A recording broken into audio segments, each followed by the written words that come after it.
ओम नमो भगवते वासुदेवाय नमः। बहुत बहुत स्वागत है आप सभी का मेरे इस YouTube चैनल पे। तो आज जैसा कि अक्षय आंवला नवमी का महापर्व अब इस कार्तिक महीने की शुक्ल पक्ष की नवमी तिथि को आता है और इस बार ये पुण्य तिथि पड़ रही है 21 तारीख को अर्थात 21 नवंबर 2023 को। दिन है मंगलवार। अब मैं आज आप सभी के समक्ष भगवान श्री नारायण और महालक्ष्मी जी के इस परम पावन माह के अंतर्गत आने वाली इस अक्षय आंवला नवमी के दिन के महत्वता के बारे में बताने जा रहा हूँ। तो आप सभी एकाग्रचित्त होकर के भगवान श्री हरि के द्वादशाक्षर मंत्र का ध्यान करते हुए इस महात्म्य को श्रवण करिए। तो सबसे पहले भगवान श्री विष्णु को एक तरीके से वृक्षों में आंवले का और पीपल का स्वरूप बताया गया है। आंवले का वृक्ष साक्षात रूप से नारायण है।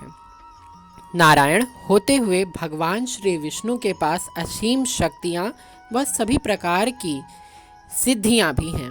भगवान विष्णु कार्तिक के माह में हैं। शास्त्रोक्त विधि के अनुसार जो व्यक्ति नित्य प्रति सिर्फ कार्तिक नहीं बल्कि पूरे 12 मास आंवले के वृक्ष में जल अर्पित करता है, उसके पितृ सदा सुखी को और उसके घर में संपदा की कमी कभी नहीं होती। सदैव वो भरा पूरा परिवार होता है। आंवला नवमी की शुरुआत एक समय की बात है।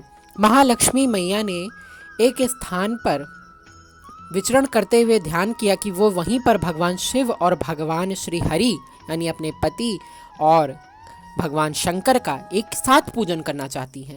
लेकिन उनके मन में यह प्रश्न उत्पन्न हुआ कि उनकी एक साथ पूजा कैसे करें। तो उन्हें एक बात स्मरण आई कि तुलसी और पीपल जैसे आंवला का वृक्ष भी भगवान का ही स्वरूप है। इसीलिए उन्होंने आंवले के वृक्ष के नीचे भगवान का ध्यान किया और साक्षात रूप से भगवान शंकर और भगवान विष्णु वहां प्रकट हो गए।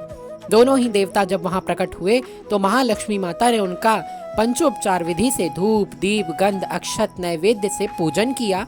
उनके ऊपर सभी प्रकार की नैवेद्य वस्तुएं अर्पित करी और अपने हाथ से बना हुआ 56 भोग व 36 व्यंजन का भोग भगवान श्री हरि को और भगवान शिव को एक साथ लगाया।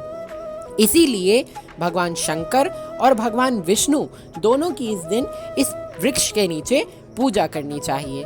चूंकि भगवान शंकर और भगवान विष्णु ने इस दिन इस वृक्ष के नीचे बैठ करके देवी लक्ष्मी सहित भोजन किया था, इसीलिए इस दिन जो भी व्यक्ति भगवान का स्मरण करता हुआ उनका पूजन इस अक्षय आंवला वट वृक्ष के नीचे करता है, इस वृक्ष के नीचे उनका ध्यान करता है और सम्मिलित रूप से सपरिवार सहित भोजन करता है, उसके घर में सदैव संपदा और अन्न भरे रहते हैं।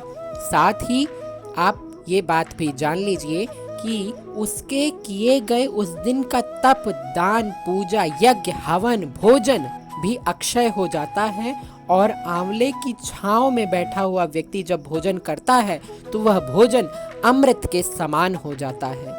भगवान श्री नारायण ने कार्तिक महात्म्य में अपना स्थान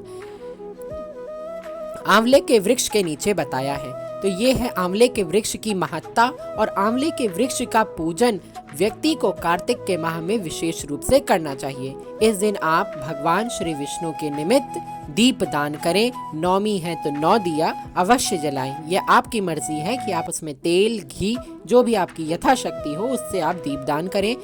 आंवला इस दिन आप अपने घर में लाएं, भगवान को चढ़ाएं और उसी का प्रसाद स्वयं सबको बांटें और ग्रहण करें। तो ये थी आंवला नवमी के महात्म्य की कथा और इस दिन विशेष के बारे में कुछ जानकारी। तो आशा करता हूँ आपको यह वीडियो जानकारी व ज्ञानवर्धक लगा होगा। आप सब इसे अपना प्यार दीजिए, भगवान श्री हरि का ध्यान करिए और इस अक्षय आंवला नवमी के दिन अपने पुण्य कर्मों को अक्षय कर लीजिए जिसका कभी कोई नाश ना हो। तो आशा करता हूँ पसंद आया होगा। जय श्री राधे, हर हर महादेव।